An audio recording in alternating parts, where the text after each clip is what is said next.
low-budget LCS podcast where empty pockets have never held us back.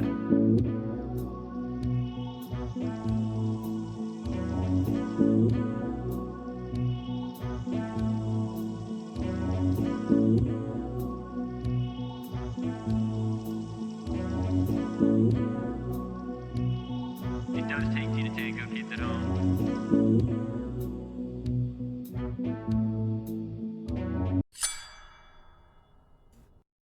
Well, hello everybody and welcome back to the latest edition of the low-budget LCS. My name is the Count and I am joined today by my immortal colleague. Mortal, right? Not immortal. Maybe for now, my friend. You bite me when I wasn't looking. I had the strangest experience this weekend. I woke up and I was not trapped inside the body of Popoba. I was free. You were free? I am free! Free to go to brunch? Yes, my friend. And we do have some bands coming out here for Ginyu Force and Twempest Fwame. Twempest Fwame. Looks like already Zaya being picked up by Ginyu Force. This has been a really popular bottom lane choice lately. I'm not sure I like it blind, though. And I think Varus is going to be a really good answer into this. Varus tends to be the poke build lately. And Zaya really likes to have people, up close and personal to pull the feathers through. So poke Varus definitely going to be a potential counter pick. Is this Varus going to be building the ability power? Oh, AP Varus is so giga broken, actually. You might be right. They aren't going to go Rakan with this. They're going to go Leona. That's interesting. Probably opting for a little bit more CC to stop the Varus from keeping that distance. Yes. So Garen is just a blind Garen. Ooh, and the pirate man. What do you think of the blind Garen here, Count? Yay or nay? I say, well, it is very difficult to count Garen's spins, so I say nay. Nay, that's good, yeah. Especially with that attack speed, he just starts going so quick. Yeah, I think the GP matchup could be rough. Oh, man. I think... So, hi, everybody. I think... Welcome. What happened to the Count? I don't know. I don't know. Listen, I went in for surgery this weekend with our resident doctor, Sammy Two Slap. And he was supposed to take the count out of me, although that was against my will. I did not sign any kind of release, but, we do things. And I think he just made it worse. Because I can't really control when I come out anymore. Hey, he's back. Yes, hey, we are counting 1, 2, 3, 4, 5, 6. The 7th champion to be picked will be Janna, the support for the Varus.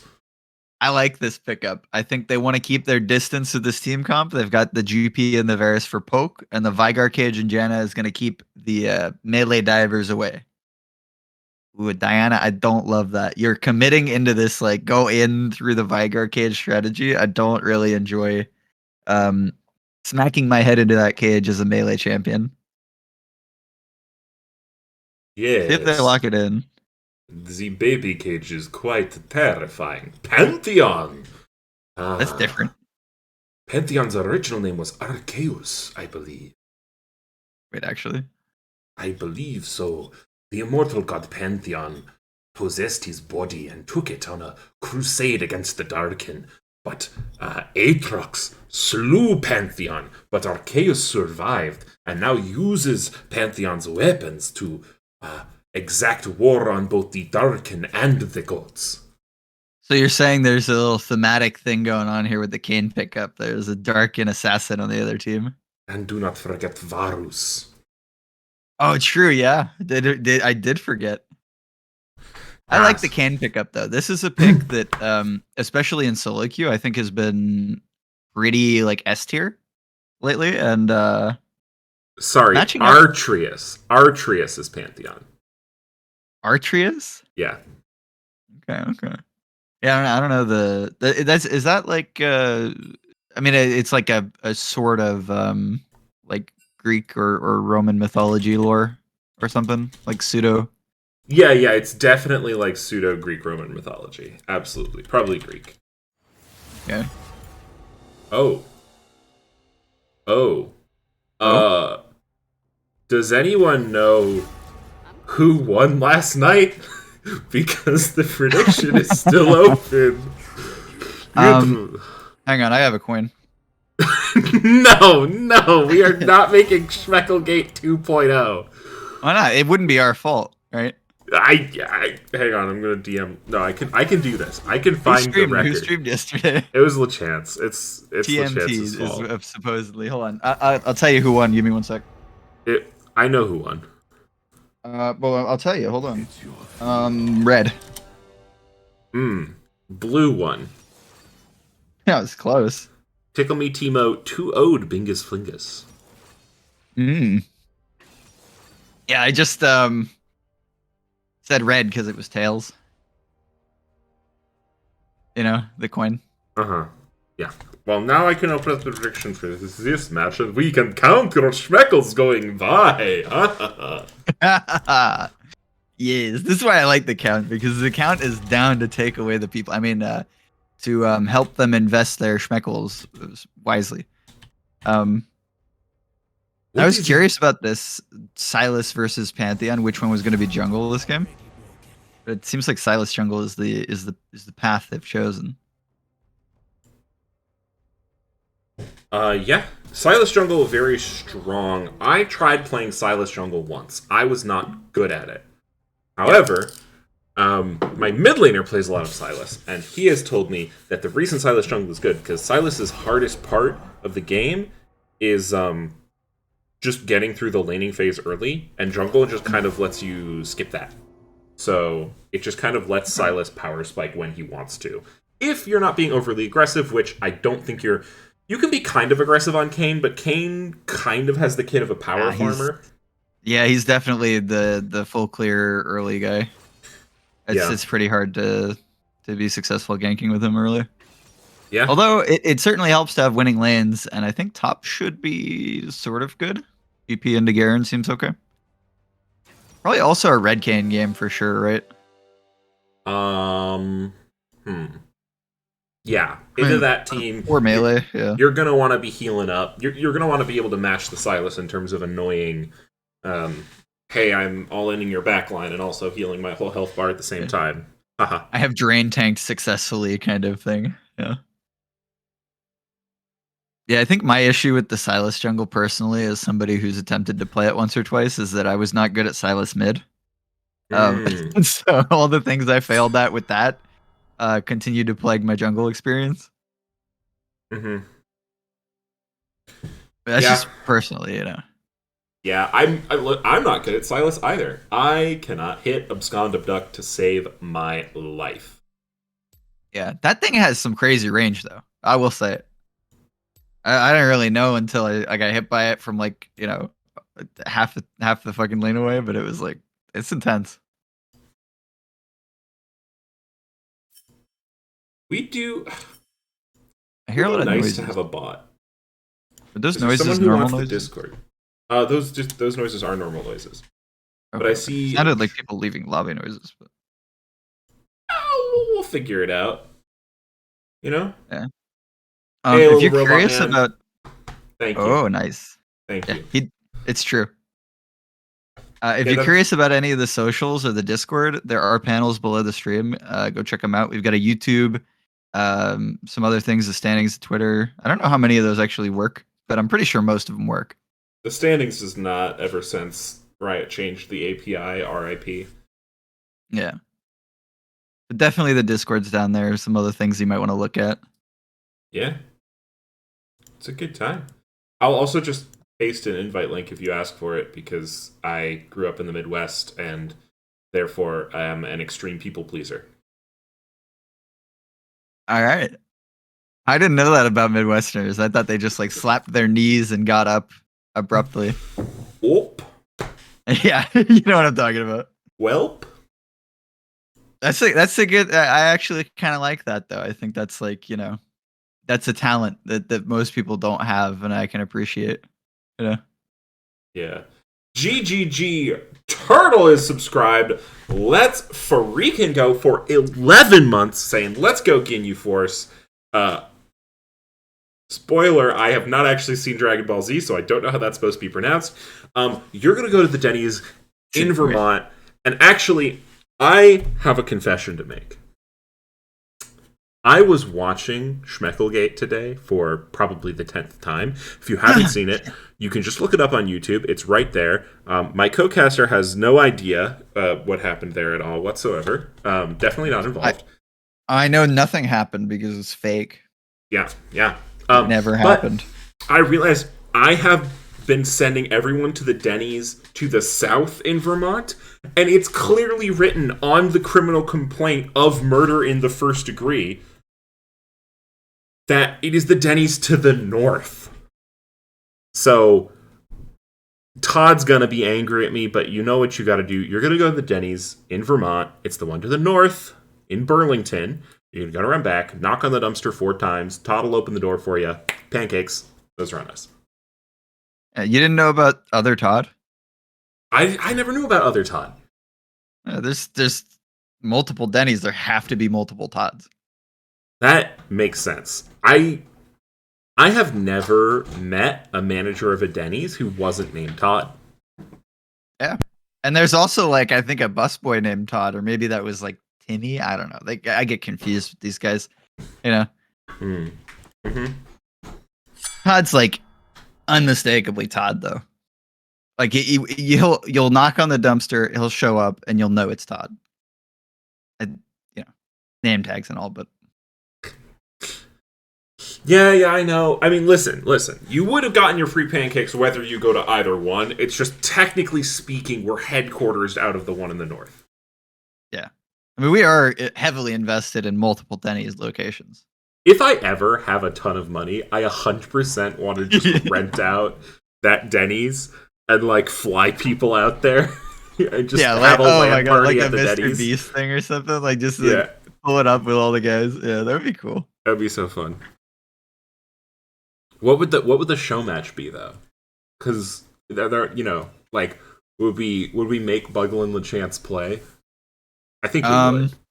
I think we need something a little more entertaining than that. I mean, that's like watching toddlers have like what are toddlers really bad at? I guess a lot of things. I don't know where I'm going with this, you know.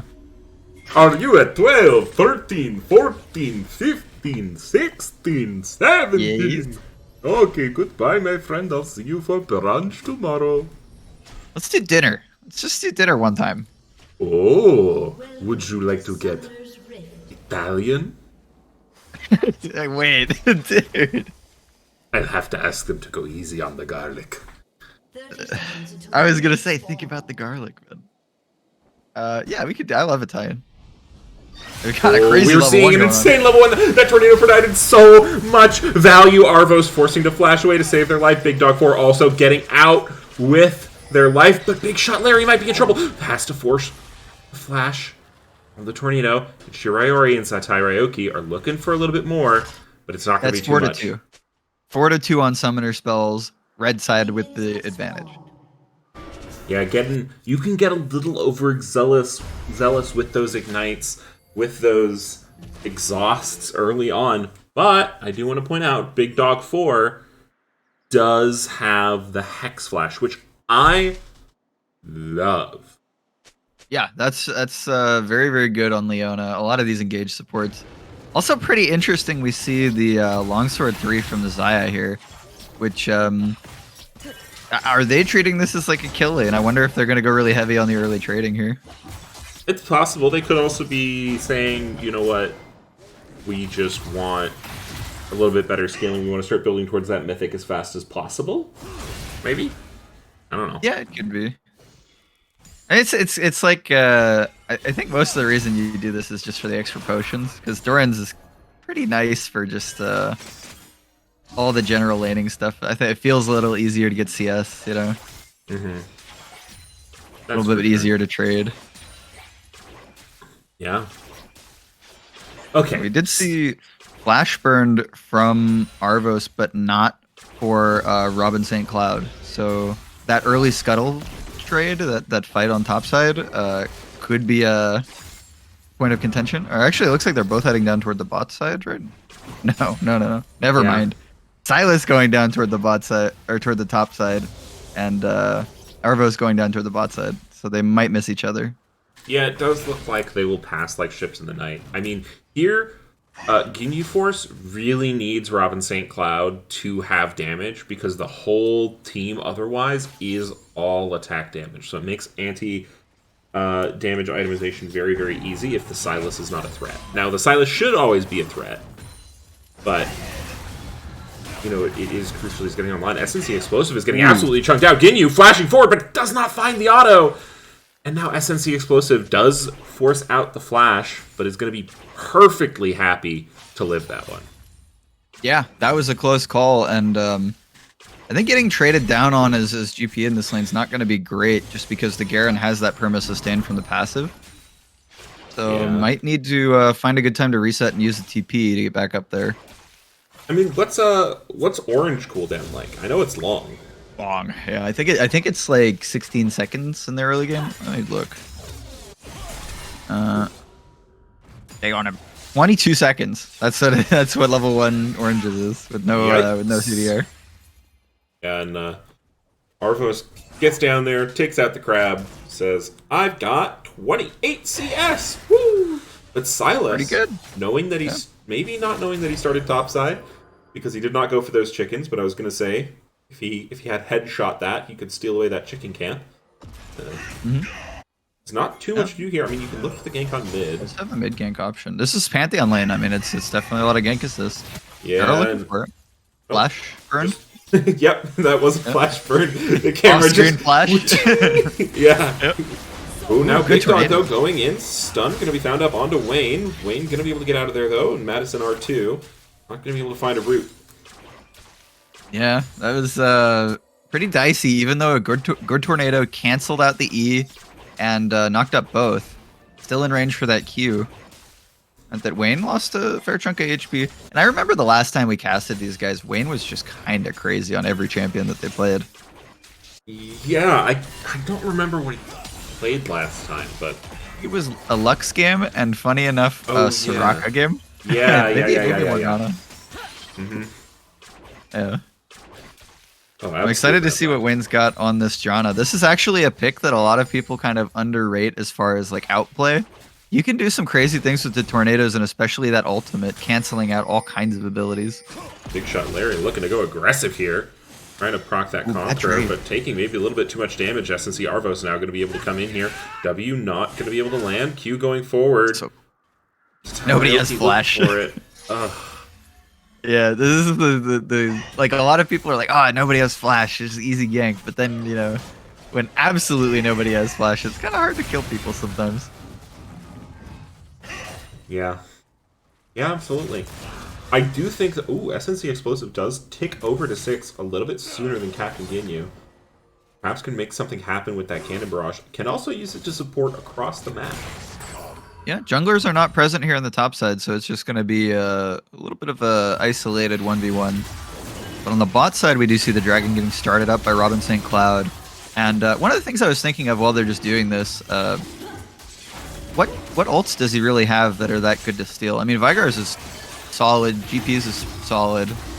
Kane's is actually pretty good on... Kane's is good? Yeah, because, I mean, it kind of just fulfills the Silas fantasy of giving him time to get his cooldown rotation back up, and it heals him, right? I guess it does the same thing that it does for Kane. It gives him like a couple seconds of cooldown and immunity. It's like a free Zanya's that also does damage. Kind of Varus ult, the only quote-unquote bad ult, I agree with Camposada in the chat, the only bad ult is Janna, and even in that situation it can be quite good, but meanwhile, flash forward, Abscond Abduct is going to land, it's a tie, Ryoki will get taken down for first blood by Artreus, wielder of Pantheon's weapons. I do love this, though, from Big Shot Larry, walking up in the lane after faking that roam down to bot lane. Had the level 6, and they are going to go in on this bot lane. Yeah, Wayne Pretty going to take a lot of dicey. damage, but Shiroi absolutely able to just deal it back onto Big Dog 4. And I'm just going to say, I love the names of a lot of the players on Ginyu Force. Robin St. Cloud, that name just kind of hits. Big Shot Larry, great. And Big Shot Larry and Big Dog 4, that sounds like a duo made in heaven. What would be really funny for me is if Captain Ginyu just wasn't the captain. Like, I'm pretty sure they are. He's the captain. Okay, Root now going out. A beautiful buffer tornado means that some damage is going to be mitigated, but not enough as the heal comes through, and Big Shot Larry shoots him down over the top. Yeah, and Twempest Fwame were kind of asking for this for a while. They've been pushing that lane in, really not respecting the Pantheon, and we saw Pantheon walking down looking for it earlier, decided to go for the mid gank, and they kill mid. Still had the ultimate, so why not? Yeah. Turns it around, and now 2-0-1, doing quite well on that Pantheon middle. Yeah, tons of global pressure here so far from the Panth. Haven't seen Explosive have a similar impact, because that's the, each team gets a global, although Silas could steal Gangplank ult and also have a global, but... That's a pair of globals. I like it. Yeah. It's just going to hold it for now. Probably wants it as a deterrent of sorts. Yeah, I think as well, it's definitely like their MO to just chill with this team. Like they've got all kinds of poke and disengage with the Vygar and the Janna, giving space for this Varus and GP to kind of lay down damage from range. Yeah. And I think... Ooh, Arvos is going to be in a little bit of trouble here. It's gone to Duck, not to land due to the flash, but a silence. I don't understand Kane E. I really don't. So you have about a second before it forces you out of a wall to get to the side of the wall that won't kill you. And that's just about it. Like, if you're already in the wall, you have about a second before it's like, nope. Oh, how could we forget? It's not Twempest Fwame, it's Twempest Fwame. Fwame! Yeah, you're right, actually. Oh boy. And Ginyu's just going to shred up this wave, but Explosive going to use the ultimate and the Trial by Fire passive, looking to get some damage down. That was ambitious. I don't know if I like that. I think it's really important that Captain Ginyu not able to just full clear the wave yet with that E. I think most Garens will just go Berserker Greaves, and it just straight up works to kill the whole wave. I think the point of that might have been for GP to get it back. Nope. And Silas there, Robin St. Cloud, did just pick up the Herald.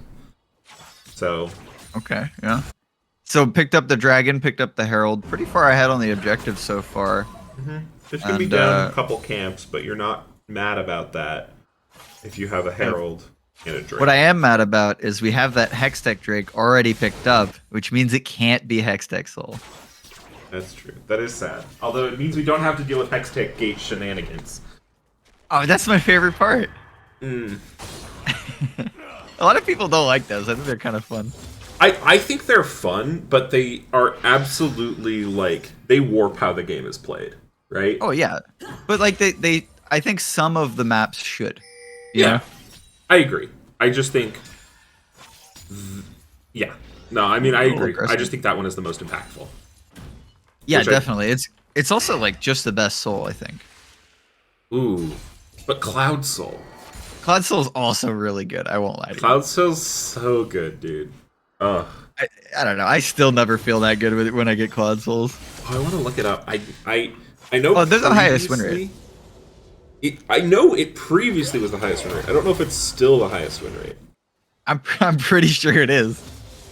Well, I'm gonna find out. What are Vygar's stacks at? Vader used Choke. I can tell you right now that Zatai Ryoki has 76 stacks of Unstoppable Evil Power, but now SNC Explosive, Wisconsin Duck Chains are going to miss, and SSC just going to be able to get out with the Flash. Yeah, and a lot of flashes burned this game, but I think most of the time not for a lot of kills. Every kill has come off of Big Shot Larry shenanigans. I guess the one gank middle was Big Shot Larry flashing in, though. And really important to note, that's coming right back up soon. So, if he goes for it again. That cannot be right. Guess what the win rate of Cloud Soul is? 60%. 92.9%, as now SNC Explosive Flashless is going to get taken down by the might of Demacia. Yeah, and I think it's good to note that Explosive is still up CS in the lane, but every little bit that you give that Garen is going to make those mid-game split push scenarios or just side laning scenarios all the more annoying. We're going to Yeah. see a little bit of grouping around this dragon, trying to get something back on the other side, but it's a dicey, dangerous position. You still have the global available from Big Shot Larry. TP is up on Captain Ginyu. Yeah, It doesn't look like they're going to contest. I don't think they really spotted it out. Leona's now going to go and check, but it's going to be just a moment too late. Oh no, it's Ocean Soul. Oh boy. Ocean Soul's second to lowest win rate of the Souls. Yeah, that one sucks. What is the lowest? Is it Chemtech? Chemtech, yeah. Yeah, that one's terrible too. It just doesn't feel that impactful, you know? Yeah, it's very niche when the like bonuses actually apply. There's not a lot of like team comps or like matchups that really work for that. That being said, this game, if there was a Chemtech Soul and Silas and Kane were battling it out, they would absolutely love it. Yeah, definitely. But It's gonna be Ocean. unfortunately, it's just going to be Ocean. Yeah. I didn't think Soul win rates were so high. I thought they were like 60%. But Is that so? 90%'s like a real number? according to League of Graphs, what it says is the lowest win rate Soul is Chemtech, sitting at 88.7. Oh, I see what you mean. I see. So just having Soul is generally an indication that you won the game anyway. Yeah. Yeah, that makes a lot of sense when I think about it, and not just like gawk at the number. Mm-hmm. Wonder what progress Arvos has made on the form here. Yeah, I mean, can we check that at all? I don't know. I think it would be like... No. Just portrait? You would have to ping it for us to see. Yeah. I do expect him to be going Rost, just because got that Makes a lot of Conqueror. sense here. You know, Yeah. he looks like he's building the War Trigger. Meanwhile, though, mid lane, Vygar going to be in so much trouble, and Zatai Ryoki is getting all the pressure this game. Yeah, Big Shot Larry not having to use the flash there is going to be really, really big because Pantheon Flash W is definitely a good way to get into these fights if you don't have the Leona doing it for you. Yeah. You see Arvos around topside. I don't think they want to be here. Arvos gets abscond abducted, forced to flash away, but the Massian might is too much, and the barrels do not come down fast enough. Big Shot Larry looking to come in. They're looking to make it a twofer and flash forward from the Greek god. There it is, yeah. We do see 7-0 right now on the scoreline, but you got to remember there's a lot of scaling here on the side of Twempest Fwame. You know, you do have that Vygar infinite scaling. Kane still has to pick up the form, and GP, especially on explosives GP, we have seen some pretty crazy late game stuff. Would you say his gameplay has been Explosive. As a rule, I'm I'm tempted to say no, just because yes, it's been explosive. GP also has a stacking passive with the Silver Serpents, right? But that's not infinite. Absolutely. Or No, is it? and it's not because you can only get the 3 upgrades, right? So like 15, I think it's 500 per upgrade, and then so that'd be like 1500 total, and then it really doesn't matter. But the upgrades are really impactful. So each extra one you get during a game is actually solid. Do you normally get all of them during a game? Do you know? In my experience, as like a terrible GP player who really doesn't understand it very well, it takes a long time. Like for me, 40-ish minutes. But for somebody that was good, like somebody that one tricks the champion and is named after it explosively, probably good. You know, Yeah. probably could get it at like 30 minutes or so. Now, there is something interesting being pointed out in the chat. Vygar has opted to go for the Leandri's Mythic. What do you think about this? Don't like it. I just don't like it. I think it's not for Everfrost the tankiness on the side of Ginyu Force. I think it's so that they're going to be an excellent applicator of grievous wounds. That's my hot take. Okay. I don't hate that idea because I really don't see anyone else buying that. And in that sense, I mean, I still think there's better items. Also, the first strike. Did you see that? The gold just ticked up. He landed You're one, so two, and it right. just went.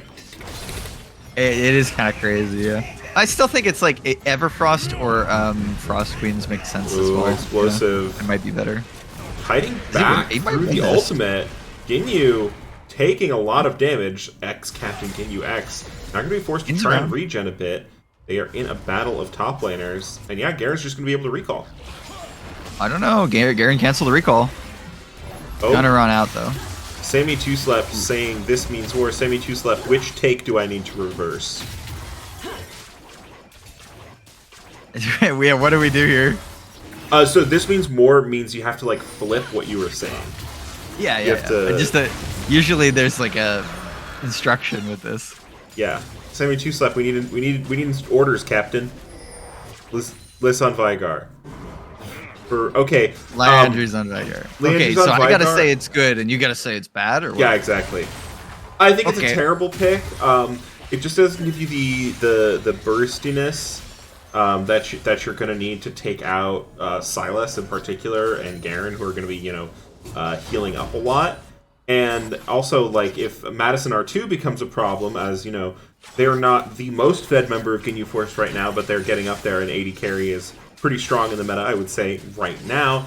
You're going to want to be able to just delete them off the map. Leandries doesn't let you do that. Wrong. Leandries is the best AP mythic item in the entire game. Maybe the best item in the game. And, everybody that goes other stuff on 80 carries, mid laners, whoever, it's looking a little silly, It just does more damage. It burns things. Think about it. Okay, look at Vigar's portrait, right? Okay.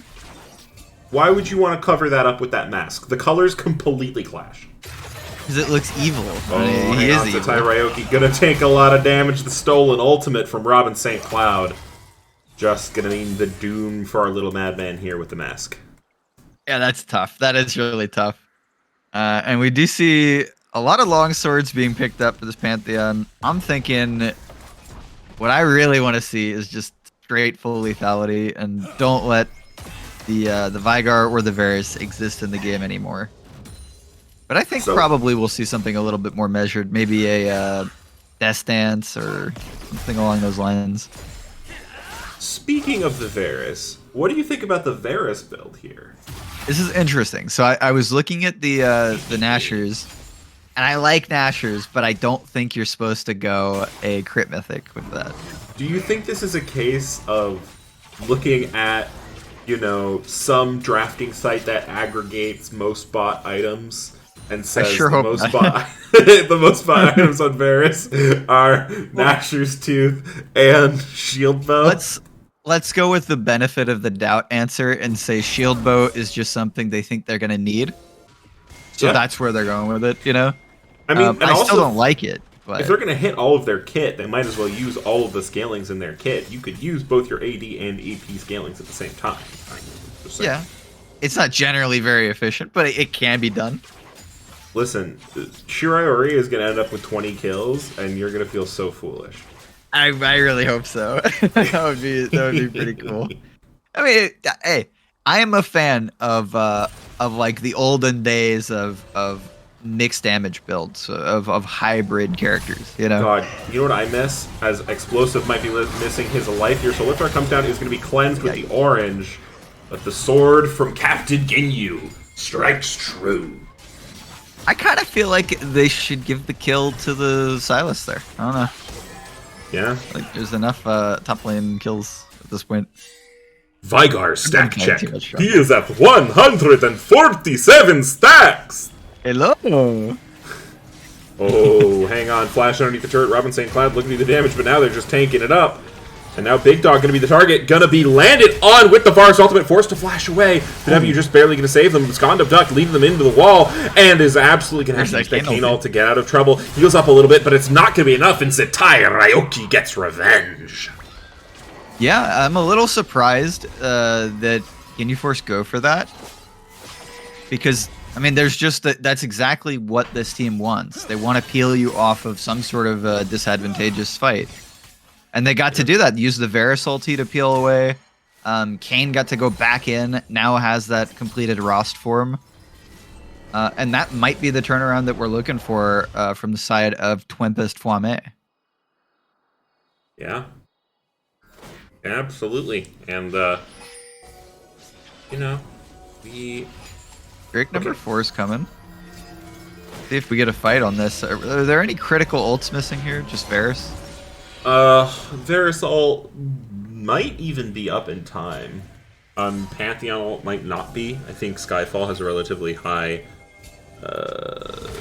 cooldown. But I was gonna say, you know what item I missed? 25 left. Hextech Gunblade. Yeah. An actual hybrid item? An actual hybrid item. Yeah. I don't know. I feel like it's just not the League of Legends agenda anymore to have that in the game. No. Riot doesn't like fun. Yeah, I enjoy that stuff. I can understand it being hard to balance, though. Yeah. This dragon. See what happens here. Very low. Robin St. Cloud going into the back of the pit, not quite going to be able to find it. But now they are going to be engaging on. Ult going over the top, but many feathers will fly. And tons of damage is being delivered here to Twempest Fwame. However, Madison 2, Arvos doing damage in the middle of the team. Flash forward, but the feather pull means that his fate will be sealed. However, Zatai Ryoki still full health at the end of this fight. Oh, here comes the Pantheon ult. Big shot, Larry fires it down mid. Now Zatai Ryoki forced to be routed. Flash, stun, flash away. Now Big Shot Larry looking to prevent the damage, looking to deal it back. Trapped inside the baby cage will not matter as the spear strikes true. And just not enough at the end there. And the Vigar goes down again. But, they picked up some kills and trade in that fight. Did get the dragon as well secured. So not a total loss for Twempest Fwame, but I will say Wayne tried to get that ult away in the fight. Everybody that Wayne ulted got stuck in that like curved wall on Dragon Pit and barely moved. Nobody got thrown full distance. It was like Leona, Garen, like everybody you would want to toss out of there just didn't move. Really, really brutal stuff. Yeah. We do have the Rost form from Kane. Not sure when that came through. I could have just missed it, but it is now online. A couple minutes ago. Yeah, it does have that black cleaver going too. Such a beautiful item. I hope they don't nerf it. Sammy Two Slap saying, I miss unlimited wards. I don't. I don't. I think it's very well balanced on the Vision game right now. Yeah, do you remember Pro Play when there were unlimited wards? It was dumb. I mean, the supports wouldn't buy 2 items. They would just have a gold generation item, another item, and then wards for the rest of the game. Okay, Captain Crunch subscribing with a Prime. Thank you very much for being the latest investor in the low-budget LCS. You might not know what you're going to do, so here's what you're going to do. You're going to go to Vermont. There are 2 Denny's in Vermont. You're going to go to one up north. It's outside of Burlington. You're going to go around back, knock on the door, in the bup-ba-da-dup-bup-bup-bup. Talk to our buddy Todd. He'll give you some pancakes. Those are on us. Yeah, but don't stare at Todd for too long. It makes him a little uncomfortable. I mean, anyone gets uncomfortable when they're stared at for too long, right? Yeah. It's just I mean, I only like to stare at LeChance for a good 2-3 minutes at a time. I am nervous when I look at LeChance, honestly. Yeah, it's a Ryoki. Starstruck, Trying to kite them out here. Not quite gonna be enough. Gangplank ult going down to the top, trying to slow him down, trying to get more of that turret damage to stick. But really well played there from the side of Ginyu Force to be able to dodge the baby cage. Yeah, and I'm starting to feel bad for this Vigar here. I mean, really tough stuff. They did get a bunch of kills back and aren't too far down in farm, but it feels like just being targeted at this point, Yeah. Good trade back, though. They're going to probably, fully pick this up. I don't know how many people are going to dodge away from this Leona if she decides to go in. Does not. Yeah, solid pickup. Death not in vain. Yeah. Works. We'll see how they allocate their resources. 3 lanes of pressure coming in from Ginyu Force, and I think they're playing the map really smartly here. Yeah, 1-2-2 isn't sort of like a standard combination, but they have so much strength. Arvos being on the receiving end of it, being forced to use that ultimate. Were they both ulting? They were both ulting. That's pretty weird interaction. Wait, what just happened? What? Can someone clip? Wait, I need to watch it on the stream. They ulted. Oh, no, okay. So Silas ulted Kayn, and then Kayn ulted Pantheon. I thought they somehow ulted each other, and one of them was just clicking on the map like a ghost in the wind, taking this floating ethereal blob. Ooh. Oh, Wayne. Wayne gonna Brutal make it stuff. Wayne blood. And glacial fissures, but mostly blood. Yeah. Unlucky right there, getting caught rotating through the jungle, probably on some warding mission that supports do. I don't know about that stuff. Yeah, And, I think you're supposed to unfortunately, like. that's another death. I think the jungle is supposed to like help you or something. Couldn't be me. Wouldn't do that. Yeah, you're playing jungle now, right? Yeah. I've moved on. I'm a jungler now. Maybe some AD games. We'll see. Ooh, spicy. Yeah. Ban my MF, guys. Oh, If I play AD. Which group are you in? Are you in this group?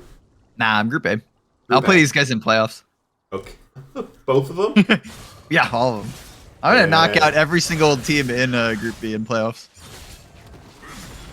Those are spicy words coming from the Mighty Fool, also known as the Mighty Support on Twitch. His address is. Wait, whoa. Email address, right? Yeah. I will say, Shirayori and Zatai Ryoki are doing quite a bit of damage right now. Even though they are behind, there is still a significant scaling threat. As now, Big Dog 4 going to go in perhaps a little bit too deep, getting stunned up by the baby cage and the ultimate. Trying to flash over the wall, but Shirayori going to pick that one up. That's a little bit of the ability power coming through. Blue team manages to secure the dragon, and now we're going to see Captain Ginyu being trapped in the middle of the baby cage. Shut down is going to go over to the Kayn. Now that's another one. Feathers are going to fly. They're going to find so many roots, which will likely save the remaining members, but still Barrel's forcing the flash out of Madison R2, and that fight is crucial for Twempest Fwame. Yeah, they are put up against the Soul Point now, but I think they get a good compensation in return. Kill going over to Shirayori, who we've been talking about all game with this interesting build, sold the... Yeah. That's hilarious. Yeah. Sold the components for the crit mythic and Listen, I wasn't decided gonna to say go a it. normal AP build. Uh-oh, here we go. Oh, Zatai Ryoki going to be in trouble. Lots of damage coming in from Big Shot. Larry finds a one shot, but trades his life for it. Yeah, and that is the first death. A big shutdown going over, I think, to the Kayn, which is probably the right person for Twempest Fwame to want it on at this point, because Kayn needs that mythic completion coming through. What is Kayn building? Ooh, flash forward, Robinson 5 looking to do damage. Wayne going to be taken out by the unstoppable primordial burst, and now just has enough healing to make it through. Shirayori will fall as well. Yeah, and when you run out of cooldowns on that AP Varus, you do not have a lot of damage in those autos. So just really not able to get through the remaining HP on Robin St. Cloud. Solid pick off there, and it's not over for them yet. I know we were talking about the scaling. The gold has closed up a little bit. Arvo's probably not in a lot of trouble here, I would think. Yeah, and we can actually look at the gold here. It is incredibly even across most of the lanes. Like, there's just a 1,000 gold lead for Big Shot Larry, and that is about it at this point. Yeah, and Big Shot Larry's been doing crazy work all game, but critically that CS disadvantage hadn't really grown for the Vigar, and now it's looking like a small advantage. Yeah. Certainly. Ooh, Death Cap almost completed for Silas, though. That one will be potentially troubling. Now, the big one's for the Varus. Gore Drinker. Wow, there's so many. There's 3 Death Caps about to be completed. Wait, how much gold do these people have in their inventory? Okay, so Silas has Death Cap in base. Yeah.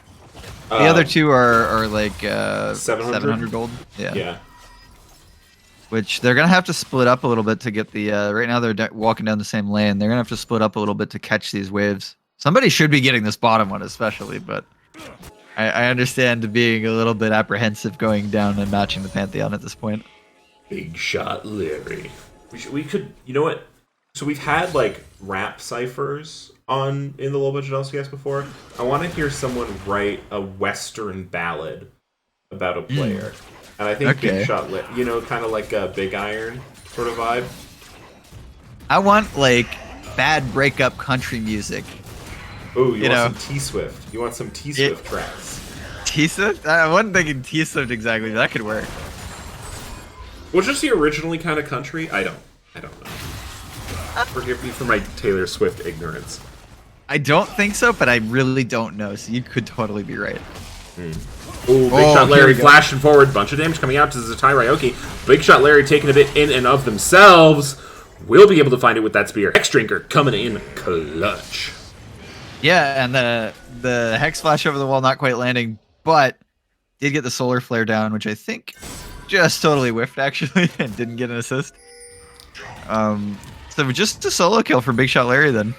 Yeah. And I'm a little surprised by that. I really thought that, we were starting to see that mid lane come back. Oh my goodness, this Baron is disappearing. This is bold, though. I mean, Kane's right there, over the wall. Definitely able to get in here safely. I don't think they're going to go for it, though. Yeah. Oh, no. Do you go for it now? Oh, no. Arvo's going to be stunned up over the wall. Robin St. Cloud's going to look to come over. Not quite going to be able to find it. Oh. Yeah, in a tricky situation there.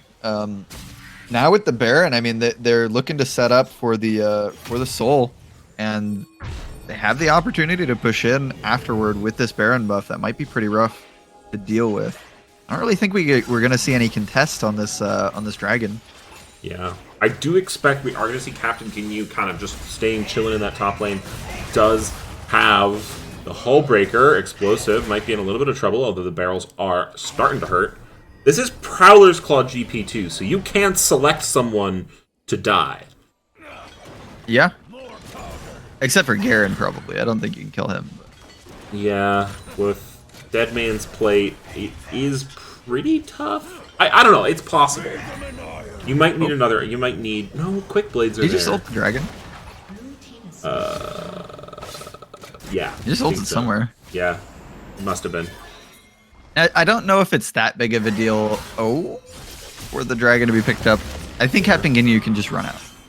Yeah, he's going to be running, but Arvo's going to go, ooh, not going to hit that knock up. Maybe if that lands, you're good, but does get the flash. Yeah, very smart as well not to use that Q auto, keep that movement speed going, and just sprint out of there. I don't even know if they needed to flash. I don't think Gane can kill him. Yeah, tons of damage going down to this mid lane turret, but now SNC Shirayori does find the ultimate. Big Nog is going to be forced to flash away. Beautiful solar flare, but that is an arrow that pierces through the heart.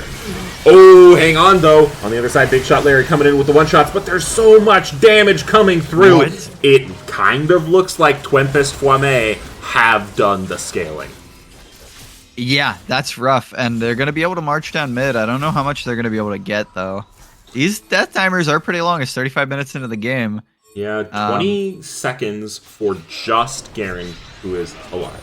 Then Big Dog comes up, and you have another 10 seconds before any of the main damage carries for the side of Ginyu Force are going to be alive. So we'll have to see what they can do. Obviously, Captain Ginyu, very tanky, very large, but AP Varus uniquely situated to be able to help take down something like that. Goes into the baby cage, gets stunned up, gets Prowler's Clawed, and they're going to find the ace. Now they're on staggered death timers. Captain Ginyu not going to be up for 55 seconds. They are going to push this one. It looks like deep into the base. They are looking for a potential end here. They're going to try and protect this wave with their lives. W not going to find the knock up on the Big Dog, but the AP scaling means they do so much damage to the turrets. I wonder if anything about blue pots. There goes down the baby cage. Ult used to buy some time. Now Madison looking to do the damage over the top. They're able to find one. They're able to find two. They're able to find three. Zatai Ryoki and Shirayori, the last two remaining members. They are going to use it. Big Shot Larry, the only one alive, the final savior. But Shirayori finds the damage, and Twempest Fwame find a fight and find a game. Are you kidding me? They were about to lose the game like 2 minutes ago. Yeah. Yeah, it looked like that, huh? Yeah, no, for a long time it really did. What's the Ocean Soul win rate, by the way? Ocean Soul win rate is 88%. 88%. So this is a 12%er right here. Mm-hmm. That's crazy. Wow. I mean, I thought they had a comp advantage just based on like how they could peel against the 4 melees, but like Twempest Fwame did just win, right? Yeah. Okay, I'm not like fever dreaming that. No, that was real. I mean, right? Like that was real. Chat, verify. Am I crazy? Oh, all right. Okay. So I gotta say, if I am Ginyu Force, because I have been in this position before, and I know exactly what I would be thinking here. I need to ban Vigar all day long. You guys just spent how many ganks on mid lane? How many times did that guy die? And then still, you know, Many. He died many times. that's hard. That's really, really hard to deal with. Holy cow. What a crazy first game, though. I was not expecting that. I will say it right now. Big Shot Larry looked so good, so commanding on this Pantheon, too. And Yeah. it's not like they weren't like transferring their lead. They got a lead and they were using it to pressure a ton of different lanes at once. They just weren't able to accelerate it hard enough to the point where Twempest Fwame just said, all right, we've got enough damage now. And Gangplank, I'm pretty sure at one point there at the end was 0-4-4, but had 150 gold shutdown, mostly because of farm. Yeah, and Zetai did such a good job of just farming minions, even in spite of the deaths and the ganks and losing turret and having to match the Pantheon and side lane getting dove. Just kept up the pace of the game, so that eventually, I mean, you're just still Vigar. You stacked up. You've got some items, and you put your cage, and you're killing people. You know. And I really do respect a player that can bounce back from that kind of deficit as well. I mean, that's some mental fortitude right there. Yeah, I mean, buy a whole Noon Quiver, sell it, be fine, be critical to your team winning. Just, oh. Yeah, no, Shirayuri went crazy at the end of that game. Yeah. How much? I didn't look very closely at the damage, but I'm pretty sure Shirayuri was way at the top.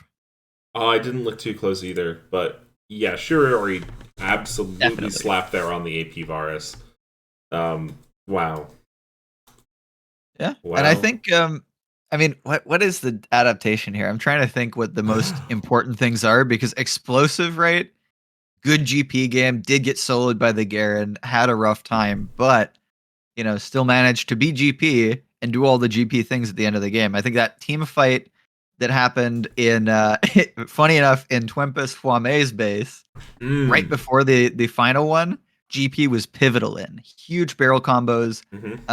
And then obviously, you know, Shirari with the massive damage, ending the game in that second fight in Ginyu Force's base. So you're looking at these 3 picks that I think were really, really significant. You can't ban them all, right? There were other things that you felt were important to ban in the previous game. What did we see? We saw Yuumi, Udyr, and Nala. Sorry, Nala. We saw Nala, Yuumi, Udyr. I mean, the Morgana, definitely, I understand that one because we saw how good Wayne can be on that pick. But I think there's some things they're going to have to reconsider, maybe move around here. And hopefully they get a little bit of a better situation from the draft in game number 2, since they definitely showed us they can get a lead in game number 1. Yeah, absolutely. Here's my take. Just draft more scaling than them. Yeah. I want to see Nasus top. I want to see Senna. No. Senna Nasus bot lane. No. Senna Cho bot lane. Nasus top. I like that. Scion jungle. And then Aurelion I've been playing with a little Cho. I've been playing with a little Cho jungle. I think it's back. Yeah. Listen, I have been trying to convince my team to let me play Cho'Gath jungle for years. What was the when Evil Geniuses? It was EU. Who was the dude that was jungling for that team that was playing Cho jungle? I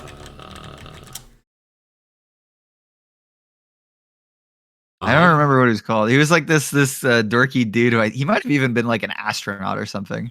Snoopy? Yeah, I think it was Snoopy. Snoopy. Yeah, that dude played a mean Cho jungle. That's always been my inspiration for Cho jungle. But I love that pick. I think it's super fun.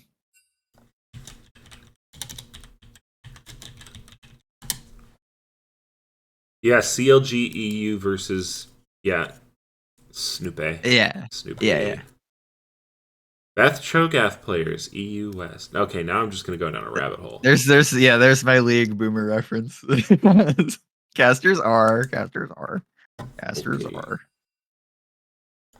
We can switch up this draft, so we can now see the new one. They have switched sides, so let me get those logos switched around for you there right quick. I like the idea behind swapping sides from Ginyu here. I think that where they had blind picked the Garen, assuming a GP matchup before, I think they're going to be happy to have that counter pick for either Big Shot Larry or Ginyu, who both were winning their solo lanes. So red side definitely, I think, a very good choice. Yeah, for sure. You love having that counter pick. Yeah, we'll see what they do with the bans, though. I think this is the most critical point here. Because I think early on, I know a couple things I want to see, and I'm just not sure if we're going to see them all. The Nala still being banned out. I like to see that. Yep. I think that was the previous series we cast of these Twempest Fwame guys. They pulled the Nala out. Yeah, and it was the first time I'd seen a Nyla in a while, and it was really good. So, earning that ban. Twempest Fwame, banning out the Vigar? The Vigar and the Aurelian Soul. Did they just hear us talking and think... I thought I was talking about... We'll just ban all the scaling champs, yeah. That's crazy. Yeah, I don't know if I like it from them banning that away. Since they really did go just like the poke comp last game. If they wanted to run it back, they wouldn't be banning that. Yeah, so they must have a different idea for their composition in game 2. I just don't like banning that Vigar that early either, I think you give the other team the opportunity. They're just banning all their own. No, they banned the Garen. Sorry, no, Garen was Ginyu. Yeah. Okay, so that's a respect ban though going over. Gotta feel good if you're Captain Ginyu. Yeah, and Explosive did have a rough time against the pick, so I think that makes sense. Udyr once again. Okay, so same first 3 bans. Xayah. Xayah right away. Up. Interesting. Okay, so this is a total flip on the. They're trying to take tools away from Ginyu Force, and we'll see what the answer is. Will they play the Varus? I mean, yeah, that would be fun. I would love to see you'd love to see like a complete reversal, right? Yeah, this is interesting too because they banned the Vigar, right? Sivir. They're kind of saying, you can play the Varus, but you won't have the Vigar. They're gonna opt for Sivir. Yeah, so 80 carry picked into 80 carry. We'll have to see. Likely you pick a support here to pair with it. Yuumi not available. Yeah. Okay. They're going to take away Leona, so they're not going to allow the same pairing with the Xayah, but you do still have Rakan is, I think, one of the more obvious choices here. I don't know if that's going to be ideal into this Ginyu Force bottom lane. Yeah. There might be some other options. Certainly, Leona Sivir are fine if you come into the Braum. Going to be the hover. Braum's okay. I always like Renata in situations like this where you're up against that engage support. I think Renata really, really destroys. It's mostly a counter to Rakan because you can just queue away the Ws. But it's also just in general good against engage. Braum also could be a situational tool that is dissuading or in preparation for other picks. Obviously, Braum Shield has some very strong interactions, like with Ornn, for example. That is weird. Yeah, I think I don't know what the particular idea here is. Like, especially since not that much changed from the bans, so I don't know like what is open now that made them think, oh yeah, Braum. I mean, it could just be comfort, right? Yeah. Yeah, I mean, I don't hate Braum. I think it's a solid pick when you think the opponent's going to dive you, No, we have to put some front line. This is Wayne that's piloting the Braum.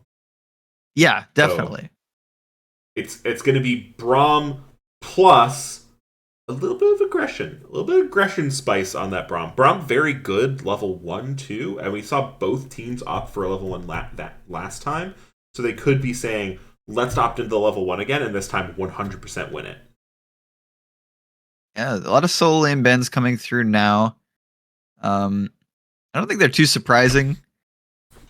Fiora always makes me think that you're gonna pick Cassante, right? Like Fiora Ben, that's what comes into my brain. But God, Cassante is so busted, huh? Absolutely, he does broken so much damage, just doesn't take it. Just builds full tank and is like, yeah, pop. Okay, Fiora also a good matchup into Mundo. So, Mhm. actually, pretty much everything that's good into Cassante is good into Mundo, right? Like, Gwen is insane into Mundo. It's all percent people. Yeah. Yeah. Let's see what the matchup's going to be. This Zac, I'm assuming is jungle, but you never know. It could be like a weird top lane Zac. Or mid. Yeah. Gangplank gonna be open. Gonna be picked up here. Yeah, Oh this doesn't surprise me. Oh, no! that does. Okay, switch over to Malphite, which if you're Trundle, you're pretty happy to see. If you're Yeah. everyone else on Ginyu Force, you're kind of like, we need a little bit more magic damage, huh? Yeah, and right now we're looking at some pretty ridiculously strong engage from Twempest Fwame, and I'm starting to really like the Vigar ban. If this was the plan going in, Vigar ban makes a lot of sense.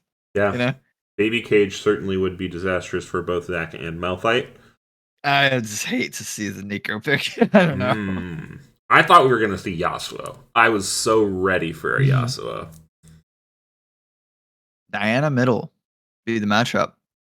Yeah. Mm. Okay. This is spicy. I mean, these are weird team comps. Stuff we're Mhm. not used to seeing. Some off meta stuff. And I like it. I don't really know how this is going to turn out.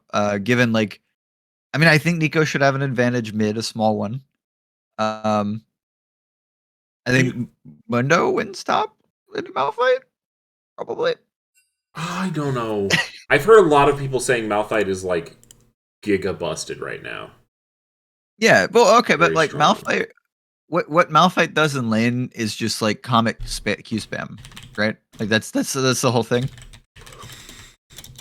Uh, sure. No, I don't think it's Comet Q span. I think it's his W max now. I think that's like Really? you whack him. Yeah. You're just melee brawling. Mm-hmm. All right, I'm into that. If that's what's happening, I mean, I really want to see it. I've never seen that. I'm pretty. I mean, you can tell me in the chat if I'm like completely wrong. But Yeah, how many how many Malphite players we have in the chat right now? If Quicksilver's in here, Quicksilver would know. quick, someone at Quicksilver, tell him to get in chat. Yeah. Nico does no damage, according to Donkey Kong. Full Yeah. protect for Zaya. Yeah, I do like. Okay, so this is the thing that I always talk about with Zaya. Zaya can have a lot of things in the team comp that make her better at team fighting than just like, oh, if they get near me, I will kill them with 7,000 feathers. You know. Mm. And one of those things that Rakan does super well, but a lot of these other champions do as well, is just CC a guy so you can throw like feathers behind him while he's stuck there, you know? And they have picked a ton of CC in this team comp. So Zaya definitely going to have a beefy front line, but also the ability to deal damage front to back through that beefy front line. And that's a Trundle top and a Mundo jungle. Yeah. Yeah. Mundo Jungle, absolutely a thing a couple of seasons ago. I think it was nerfed a little bit. I think it was his E that was buffed to do damage to camps. He has a bit of a rough clear, but Trundle top into this Malphite is That's gotta be going to good. be happy days. Yeah. Yeah. Also, when I That's- think Trundle and I think Garen, I think pretty similar gameplay patterns. Yeah. Yeah, I would say so. Just to speed yourself up, slow them down, and run at the enemy. That's Now- that's about the same thing. They're currently discussing in the chat, do we think this is AP Malf or Tank Malf? Because I could see it going both ways, but I kind of feel like AP Malf might be better just because, one, you'll deal a lot of burst damage onto the enemy team and apply magic damage, and two, Trundle won't be able to take your stats. So I have the real answer, which is different. It's Tank Malf and a little bit of AP on Zac. You get that And demonic that's where you- just to splash it on there. That's where you supplement the damage that you might be missing when you have, Nico, which we're not sure is going to be that high DPS. I do like the Nico ulti into so many melee champions, though. I think that's pretty strong. And I also think when you have a lot of CC in your team like they do, it's a lot easier to land the Nico ulti because people just ain't moving. It's the same idea with the Zaya, But no, I think they are lacking a little bit of damage, and I think they can get it from Zac. I wouldn't hate seeing just a full tank Malphite here. Even though it's going to suck into the Trundle, I don't think they're salvaging that lane, That's going to be really hard. Okay, Aquila Falcon is saying you go on hit Malphite W max. Huh? Okay. On hit. So on hit like are we talking like Bork? Like Blade of the Ruined King? What's going on here? I don't know. On hit can mean a lot of things. Yeah, Rage Blade Malphite? Yeah, Rage Blade crit Malphite incoming? Are we talking like AP with Nashers? What are we talking here? I will say there is quite the nasty ult combo, as Captain Crunch is pointing out in the chat. Mm-hmm. Yeah, and actually both sides kind of have a nasty wombo. If you get a big Diana ulti, you can solar flare right on top of that sucker. You're getting everybody, True. So there's it's kind of like we talk about this a lot in the league actually. Teams that know how to pick and use circles, big circles, team fighting circles, win games. And both of these teams have opted for a number of circles. I think one side has maybe one more circle than the other, but it's kind of also about how you use the circles. So they've got the circles. Sammy 2 Slap actually pinged quick. Perfect. We need answers. I saw who said it in the chat. Aquila did say Frostfire, Man Immune, Wits End, which Frostfire is actually very sensible. That makes sense. Yeah, that's just the Cassante like style of trading. You're just gonna have that Sheen proc and you go in, come out. Sivir autos are kind of like circles. You are right, someone you don't know. That is another circle. Ooh, dang. If you spin something around, it's a circle, right? Because even if it was if you spin a knife, it makes a circle. True. Why did I immediately go to spin a knife? What is wrong with me? I don't know. But if you're betting Schmeckles on this game, actually, are you betting Schmeckles on this game? Some of you know, you're absolutely right. LeChance does lick toes. He licks a lot of toes. And actually, that's why he's not here today. There was a toe licking convention that came through town. Yeah, he does it even when you don't think he's doing it. And I always think he's doing it, so I don't know when he's doing it. Yeah. Yeah, I'm not betting on this game because I was deeply surprised by the result of the first one. What an absolute ridiculous comeback. I mean, on death's door, their base is getting knocked down. I think they ended the game down 10 kills. And they just win 2 team fights in a row and the game's over. They win. Yeah. Against Soul. They just somehow got money. They just got money. They got stacks and they got serpents and they just said, "All right, we're gonna win now. We killed you one time. All right, we're gonna win." Yeah, and they did. They just won. The game ended in spectacular fashion as they marched down the mid lane, and no one could stop them.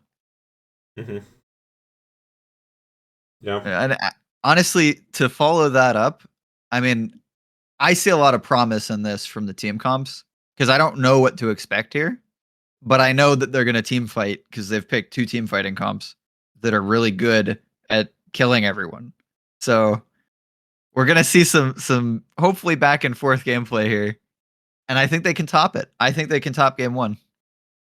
Okay. That would be a sight to see. I don't know. I'm kind of looking forward to X Ginyu Captain X or Captain Ginyu X. Playing your favorite champ?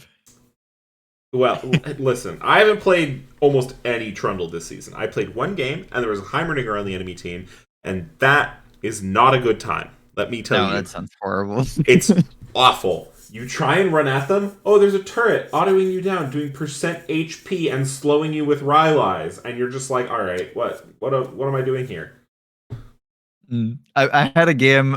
It's actually the game I was talking about when I started talking about the Vigar Ben. My first game this season was against the Law U guys, and they had a Vigar mid, and I played Diana in game 2 against that Vigar mid, and that is gotta be the most miserable thing I've ever done. Diana not fun versus Vigar? No, you think you're going in on somebody, and Vigar pops out with a cage, and you're not. You're not. Is it like, Yeah. can he put it down like halfway through your jump, so like you start your QE, Oh yeah. and then And you're not gonna hit R because like you're stunned, man. You're not doing nothing. dang, that Uh-huh. does not sound fun. That sounds No. anti-fun. Yeah. So I'm happy that because we do see a Diana in this game. We also see a ton of engage from the other squad. They did just ban the Vigar, which is something I failed to do and lost that series. So props to them. You know, they figured, hey, we're gonna pick engage this game. We can't allow the Vigar. Ooh, a spicy conversation that has come up more than once. Vigar Cage is the best non-ultimate ability IMO, says Donkey Kong. Now, I happen to know that a certain member of the community believes that the most broken non-ultimate ability in the game is in this game and is not Vigar Cage. Yumi W. Trundle game. Pillar is. Oh, that's just you. You think that, don't you? No, I don't think that. I think Trundle Pillar's fine. That's Ruffian. Ruffian thing, dude. Honestly, that makes sense. Ruffian has some of the most ridiculous complaints I've ever heard. We do love Ruffian though. Shout out if you are watching. Where's the count at? 53, 54, 55, 56, 57, 58, 59, 1 minute! Ha ha ha! Ah, Minions have spawned. Ooh, Nivea Wall, pretty strong. Same thing as Trundle Pillar, just better. no, it's not better because the thing that I've heard Ruffian complain about this now that you brought it up. The thing that Ruffian doesn't like is the slow, right? It's not the blocking, it's the slow. We got a first time chat from someone more U2. A fucking pillar is greater than Vigar Cage. Yeah, I don't know if I buy it. I'll be honest. Vigar Cage is a really good ability for sure. I do love it on think- ARAM. You got to put it in at least the top 10 of non-ultimate abilities, even if it's not number 1, right? Like that's where I'm at. Yeah, I'm it's trying gotta to be think up of there. competitors. Like We could I'm make a trying to tier think what is list. actually, yeah. We could do a Maybe- LBLCS tier list. I think Vayne's like Silverbolt's underrated. That does a ton of damage, you know? True. But it's like, it's not OP just passive. the silver bolts that make it what it is, right? Yeah, that's true. I mean, like, you know, I guess it's also like the Q.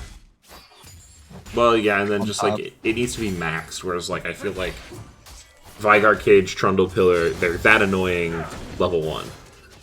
Yeah. Well, because like what I'm thinking of is the strongest non-ultimate CC in the game might just be Vigar Cage, right? What is Yeah. the strongest DPS ability in the game that is non-ultimate? I mean, Trundle Q's pretty good.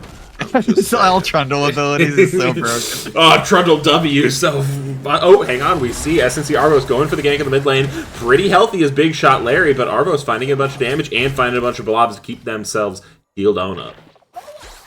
Yeah, Big Shot Larry on the receiving end of the ganks this game. That's gotta feel good for Zetai and the side of Twempest Fwame. Ooh, someone you don't know pointing out Rumble Q. That's actually, yeah, that might be the strongest DPS ability, non-ultimate ability in the game. Okay, Nunu Chomp, that only works on not champions, though. Actually, I'll tell you why it's not Rumble Cube. The Okay. passive. If you didn't have Rumble passive and you looked at Rumble Q in isolation with zero overheat, it's bad. See. Zeri Q. Okay. But then, Oh, then again, it's like listen. no ultimate Zeri Q, you know? Yeah. Well, and Zeri Q is just her right click, right? So, by that logic, what is it? Aphelios? What about Aphelios E? Huh? Aphelios E, I don't know. Like, what are the guns? Are they a passive? Are they an ability? Like, how does it work? Because you switch the guns, like. It's like totally non-traditional. Like they just tried to break the mold when they built him. So he doesn't have an E. He just has Q and W. W swaps guns. Q uses a gun's ability. I mean, Aphelios just can't count. He just can't be the one. Yeah. Rumble Q is Aphelios gun. 180. at base rank 1 and has 110 AP ratio without empowerment. Ooh, MFQ also a good competitor there. Double up's pretty broken. Although, once again, that's benefiting from the passive most of the time. True. It's hard. You got all these little nuances to champion damage that they built into like passives and random League's stuff. hard. You know? League's hard, man. Yeah, but Sammy Two Slap, Teemo's basics are empowered by his E. Yeah, Teemo's basics on their own aren't that bad, but they're not that good either. Tom W is 150% AP. That's just a shield, right? Tom Kench is turbo broken, actually. That might be the one. Yeah. Do you think it's Kench Q, or do you think it's Kench I don't W? know. Like if you think about it, for a tank ability, Tom Kench's gray health shield thing might be a top tier. You know? Yeah. Blitzcrank Q. Great, that is up there. Yeah. That's a good point. I mean, when you think about it, that's the whole champion, right? So it's got to be OP. Yeah. Also, when are they going to make it so that he doesn't self-slow? Because that's so ridiculous. It's so annoying. It's, like, at this point, like, for where League of Legends was when he came out, that makes sense. For where League of Legends is, it doesn't make sense. Yeah, I can name like 20 other champions that straight up just move fast and do other stuff off of an ability. Like Viego. How broken is Viego's movement enhancing thing? Like, Oh, speaking of Viego passive, pretty strong ability. yeah, actually, I hadn't thought of that one. That is broken. But it also combos with his ult, so it's hard to separate it as a non-ultimate, Yeah, but you can use it pre-6. Yeah, then it's not as good. Okay. Ooh, Robin St. Cloud, gonna look here for Zatai Ryoki. Gonna go forward, not gonna find the ult for good Big Shot flash. Larry, but does have another E, able to get a little bit more damage off. Cleaver will not seal the deal.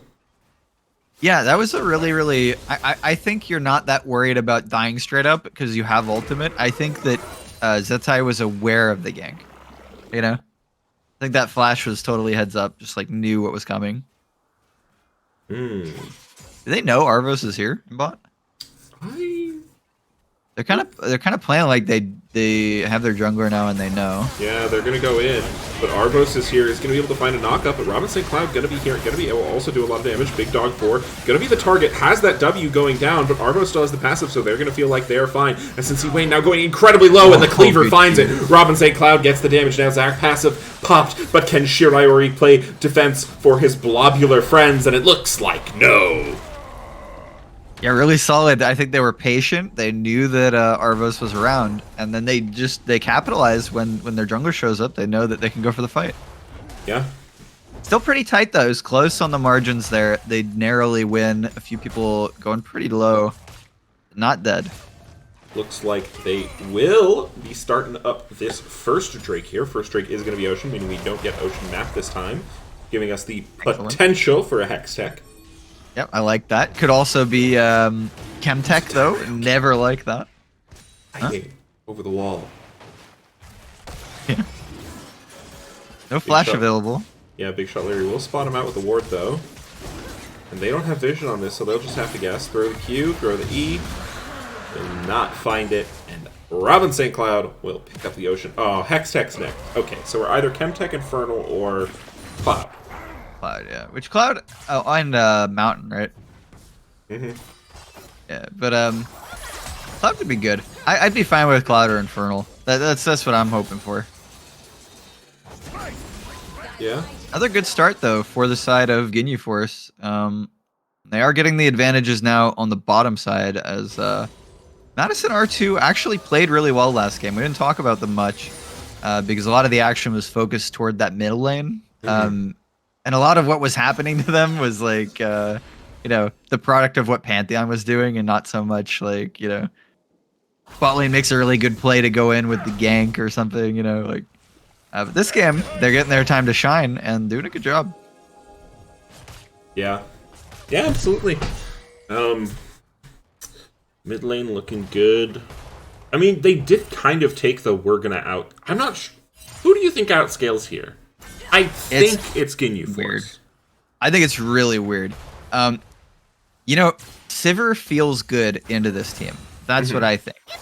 So I in that sense, yeah, I like it. I also think Trundle feels really good, although he's down about 20 CS right now, and it looks pretty hard. Yeah. But I think once he gets items, that's going to be a lot better.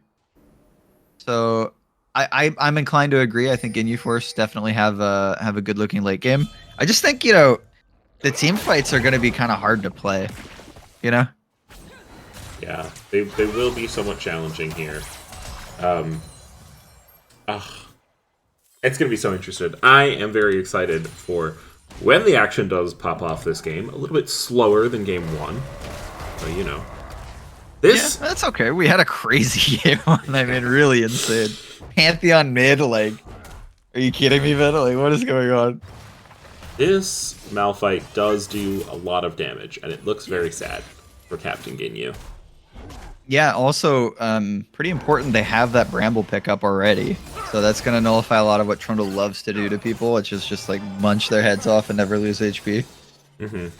I mean, I think this lane changes once Trundle gets the Sunderer. That's going to be like the key point here for him. But until he's able to farm that one up, currently got 1,000 in the bank. Definitely not enough to get you there. It will remain in favor of SNC Explosive. Yeah, I think important also, neither top laner opted for like a ghost or something like that. They're just going to go for the TPs. Yeah, Robin St. Cloud here as well. Cleaver going to be used slow, but SNC Explosive using the Unstoppable Force just to get out of there. Yeah. Yeah, now Argo's here as well, as is Tyrioki. Just going to pop the passive there, though, onto Robin St. Cloud. Yeah, and I like the idea behind the rotate. But that Mundo's pretty quick. I think still had a couple seconds of Ghost when they were running back from the turret. So they were able to escape. Yeah. Dicey, though. Real spicy. Ducky Boy, this is the low-budget LCS. We are a recreational league for League of Legends where you can come to escape the horrors and mental anguish of solo queue. So sit back, relax, and enjoy a coriander. Yeah. If you're curious about the Discord, looking to join the league or just explore, there's a panel below the stream. You can click on the YouTube, the Discord, a couple other things that might or might not work. But check us out. 72 Slap saying Locket best item. Not convinced of that at all. I mean, either support could go at this game. I think for me, what I like to do with Locket is if I think my AD is just going to get like turbo bursted, but I'm going to have a little bit of time to pop that, I think it's a really good item. Otherwise, I think you can do better with like Shirelias or even Shroud or something like that, Yeah, Robin St. Cloud coming down here with the cleavers, but not going to be able to do too much damage. 46 seconds left on this Drake going to be spawning. Yeah. And this one's going to determine our soul here, so it's a big important one. I don't know if we're looking for a contest here. Big Shot Larry manages to dodge out of some of the CT. That's good. Going to use the ultimate there. But now a lot of damage coming back from Robin St. Cloud. Using that ultimate is going to heal up. Wayne looking to come around the back, start proccing that Braum passive. We'll use it to keep Big Dog joining the fight. Yeah, a little faster on the rotate there was Wayne, and that's going to mean that no more damage going down onto Zetai, but pretty dicey situation. They are going to get a little bit of priority on the vision here as this dragon spawns up, and I think it's just a little bit too much used. Robin St. Cloud had to use the ultimate there, and they're going to give the space and probably let this one go. Bottom lane's contesting, but the jungler isn't, so if he comes back over here, I think it's going to be a little too late to go for it. Maybe not. Yeah, they're looking to go forward now. Here comes the Sivir ultimate. They're going to be running. They successfully chase them away, but Big Dog doesn't want the dragon. They want the fight. Big Shot Larry is going to find 2 in the ultimate, forcing out the Featherstorm. But now they're going to be trapped in Bronco ultimate, and Robin St. Cloud says, no, just get the Drake, just get the Drake! And they claim it. So that will be 2 dragons and an infernal map. Yeah, a well-coordinated re-engage there. I was a little worried seeing Robin St. Cloud run up to the Raptors, but the team said, hey, we can do this. And they were right. They sure could. Big Shot Larry went in for the ultimate, didn't get caught out after the return ultimates from Wayne and Shirari were used. And it's just a clean getaway. Subjugate used there from Captain Ginyu, which gives Explosive the message, okay, I'll stop. Yeah. As they unleash their teleports. Oh, and this did opt to go for a a Hex Drinker here. So it's a little bit of little spicy better tech. for Now explosive. Unstoppable Force is going to be used for Flash Away. Pillar is going to mean, will they trade? Explosive takes one, lives, but he they lives, he managed to dodge out the second shot. That's brutal. That's so brutal. You use the ultimate. You're like, okay, he has to leave. He's leaving me alone. Nope, just turns around with his own ultimate and Okay. is gonna go down here on the backside, potentially. Yeah. No. Gonna start No, they're looking fine. for a stun up onto Wayne here, or Big Dog 4, sorry. That's lots of feathers going over the top. Wayne taking a bunch of damage though. Arvos now available. Flash forward from Big Dog 4. Yeah, Flash and heal burned there, and I gotta say this right away. Interesting item first from Big Shot Larry. Straight up demonic. No questions asked. No mythic item. No Gnasher's Tooth. None of that stuff. We're burning people. Yeah. And now Herald is going to be used up on the bot side here. I wouldn't be surprised if this tower ends up falling from this push. But Big Dog and Madison R2 gonna look to save it. Hirayori not gonna let it happen though. The feathers take down the stone structure. Those are some strong feathers. What are they made out of? I think maybe it's like you know how like spider threads are supposed to be like really really strong. Mm-hmm. Maybe it's like that sort of deal. Like nature's amazing. Nature is pretty freaking rad, dude. I collect Autobahn Society field guides. They're very fun. I was thinking about sharks earlier. I like sharks. Yeah, what kind of sharks? I was up in an aquarium in Baltimore like a month ago. Aquarium? Yeah, it's killer, man. I love it. I love that one. I used to go to it once a year as a kid. Yeah, it's like really really cool. I mean, it's not just like there's really cool like the sharks are cool, but the layout and like the design of the like exhibits that they have is really neat. The reef tank is it's so incredible. Good. Yeah, I like the rays, man. The rays are huge, and they're just like gliding around over you when you're in the bottom part. It's like so they're cool. Chilling. I love ray petting tanks. They make me so happy. I couldn't do it because there are too many all the kids were lined up there, and I was just like, let the kids pet the rays. Let the kids pet the rays. Yeah, for sure. I think there's a ray petting tank also in Chicago. Oh, there's a bunch of the one in Monterey has one. The one in Virginia Beach has one. The one I don't think the one in San Francisco that I went to had one though. I love aquariums. Resident Trundle Enjoyer says, Hex Drinker Trundle, oh no. Sammy Two Slap wants us to feed the children to the rays. Don't know about that one there, Chief. Somebody doesn't like kids, I think. Oh man, how cool the loser of an LBLCS season has to go swim with sharks. I would do it. It's like encouraging me to lose games. I don't know. Swim or dive though? Oh, dive. Okay. Like one is clearly more dangerous than the other, I think. Yeah, Boss Guy, good point in the chat. Wit's End a little bit more synergistic with Trundle's build than perhaps a Hex Drinker. Although a Hex Drinker, I would say, is maybe more the item that you just buy and leave it, whereas for Wit's End, you have to complete the whole item. Yeah, I think Hex Drinker is less committal, and that therefore it's more beneficial earlier on. Mm-hmm. Yeah, no, I think Trundle's in a rough spot, down 30 CS now, and I don't know when they're going to finish that Mythic up. That's really what you were saying is going to be that important break point in the lane. We're 18 minutes in, it's not here yet, so... Yeah, they do have 1,000 gold in the pocket. I'm pretty sure it's 400 to complete that Caulfield's Warhammer, and then you've got 800 on Kindle Gem, and then 700 completed cost. So you need 1,800 gold, has 1,100 in the pocket. So I think 700 more gold gets Trundle there.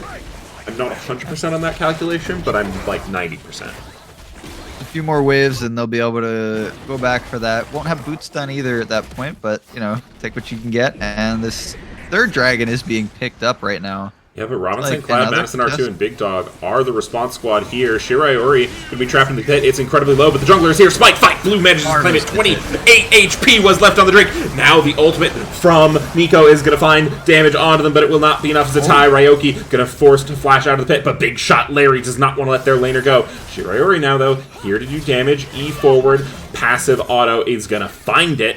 Root will land on the Mundos, meaning that wait, nope. Robin St. Cloud is incredibly fast. That proc is so massive, but Arvos has the CC. Robin St. Cloud maybe taking one too many shots, and SNC Shiraiori gets it. Shiraiori is kind of crazy with the DPS. I mean, just out of nowhere, too. You think, oh, this Zaya's got 0 kills. Just the mythic done. I'm a big tanky Mundo on 2 items.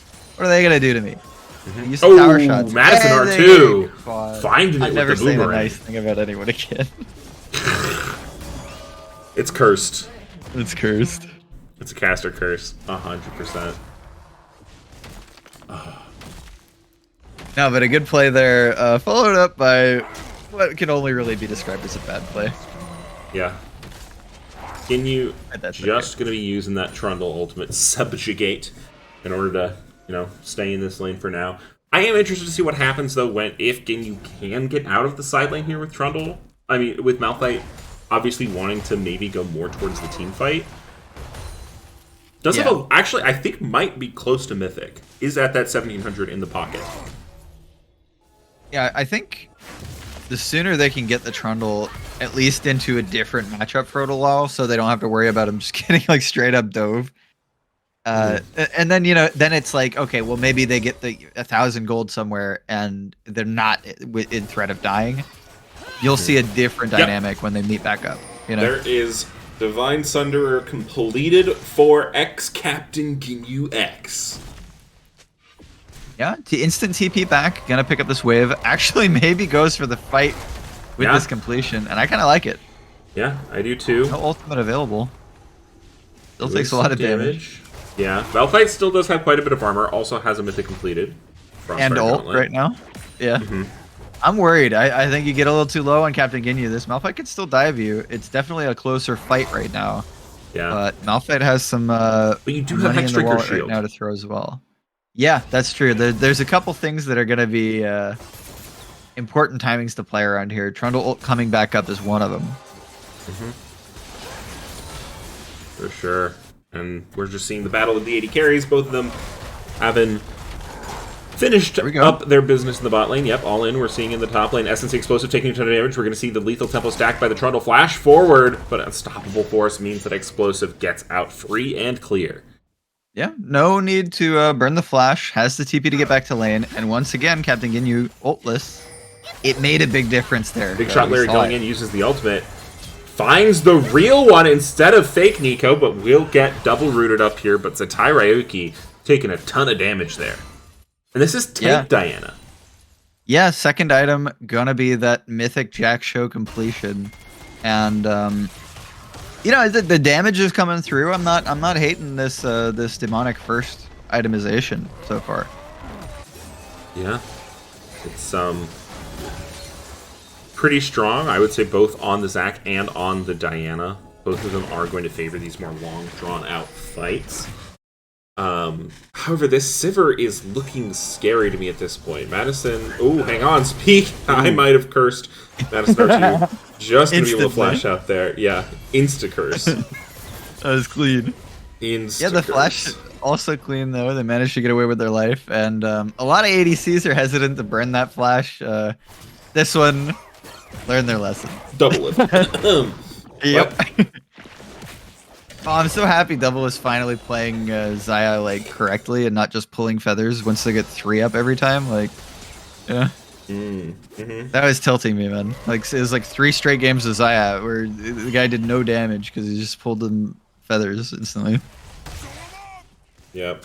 Robin St. Cloud now here to help maybe deal with Explosive, but Captain Ginyu, no mana available, just trying to keep that top turret alive.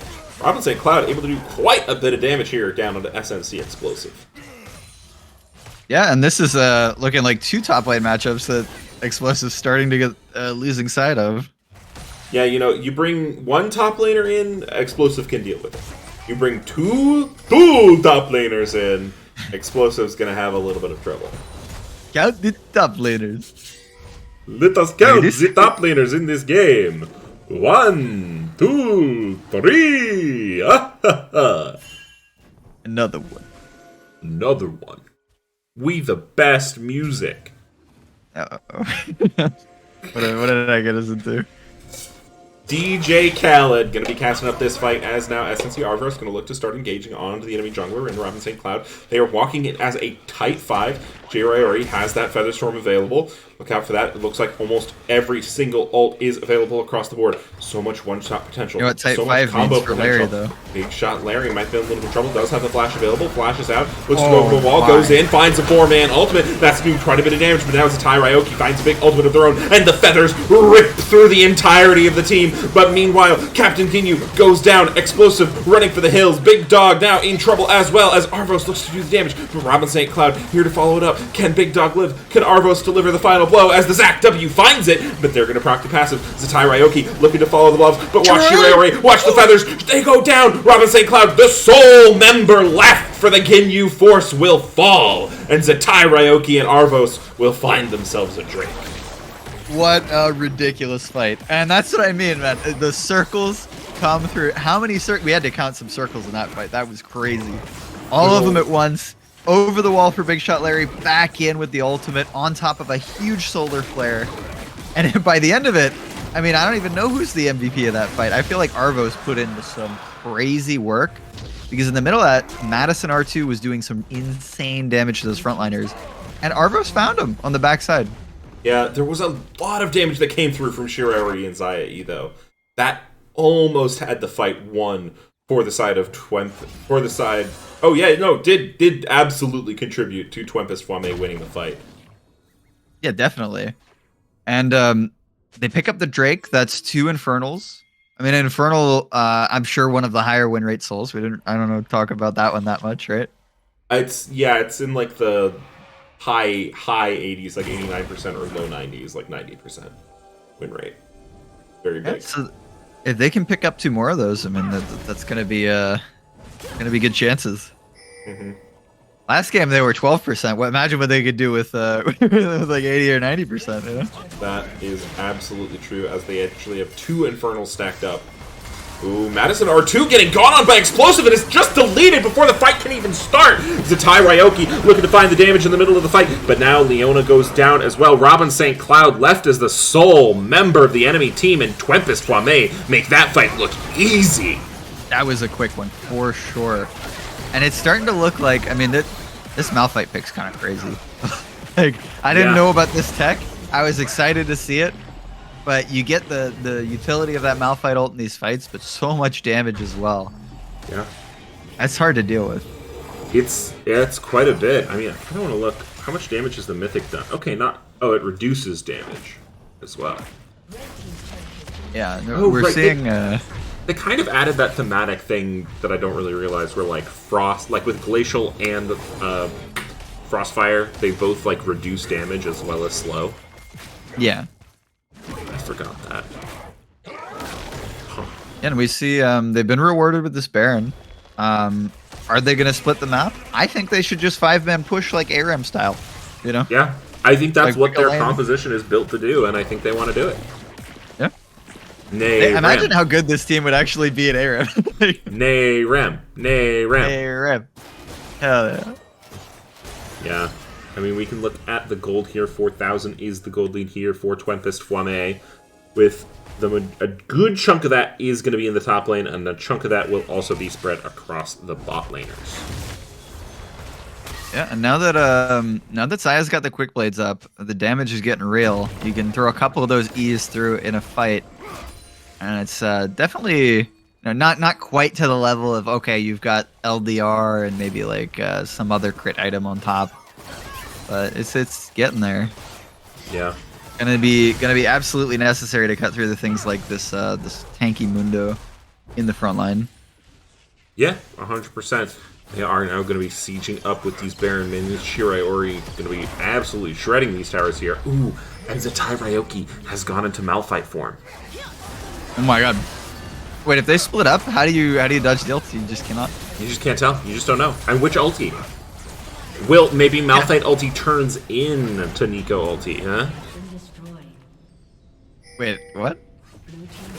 It could happen. And they're looking to go for the end again, but a huge ultimate comes out here from the side of Big Shot Larry, but Big Shot Larry falls and the unstoppable force will find the knock-up. Robin St. Cloud is again left alone with Captain Ginyu coming onto the field. They're using the subjugate. Can they get it done? Arvos taking up this turret here. One more shot going to mean that they will fall. No passive available for the green blobs. Now going in, Captain Ginyu finds one. Can he find two? No! The damage comes through from Shiraiori and Twempest. Fwame make it a clean 2-0. Yeah, a really good save in that fight as well. As Big Shot Larry went in with the ultimate, and just in time, Shiraiori hits the Xayah ulti in return. And just a little bit too much. I mean, the crazy thing is in these fights for Twempest Fwame, they just have so much damage at this point in the game from everybody. Like even the tanks are just blowing people up. It's crazy how fast people die when they go in. Yeah, absolutely.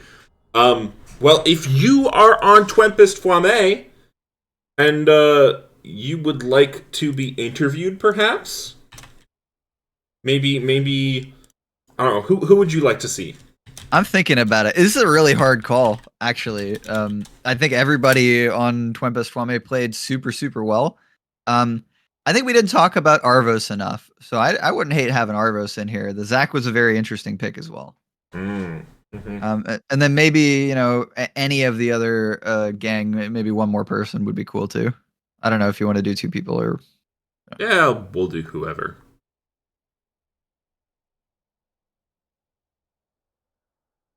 See if any of them decide to pop on in here. Can we send our coach instead? Wait, was that who was in the lobby? Amanda the Panda? Or like drafter? I mean, whoever wants to interview, just hop in community. Yeah, y'all can figure that out. Yeah, I'm a big fan of the draft, so yeah, that works for me. I wonder if they were able to listen in on the comms during the games too, because I'd be curious. That's what I would be asking players, especially after game one. Oh my goodness. Yeah, like what about that comeback? Okay, well they're literally all. Oh my god! Community. Oh my god! I don't think we're taking everyone. Oh god! All right, pick two. Pick take two? The coach and Arvos. You want to do the coach and Arvos?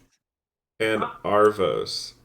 Welcome SNC Arvos and Amanda the Panda to the Low Budget LCS broadcast. Thanks for making it our choice on that one. Congratulations on the W. And I want to start with, how on earth did you know you could end the game, or were you expecting to end the game when you did on game one? Let's direct that at Arvos. Yeah, let's say Arvos, because that sounds like an in-game. What were the comms like there? Yeah, tell us a little bit about that comeback. You guys are both muted, by the way. I don't know if that's a role thing or not. I muted because we live in the same house. He's over there, so I didn't want it to echo. He doesn't have permissions, according to him.